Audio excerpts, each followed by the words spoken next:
36, 41 è l'ultimo.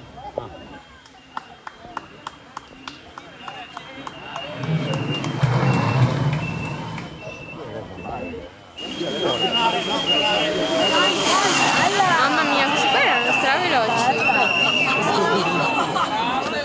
Vicino al centro storico e prende il nome Marzio, Campo Marzio, proprio perché nei secoli venivano attuate le arti marziali, cioè le arti della guerra.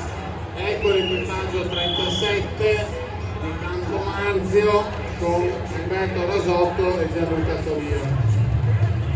Siamo pronti a ricevere Contrada Goppe numero 38 con il suo Raffaele Scalabrini e Alessio Rosso.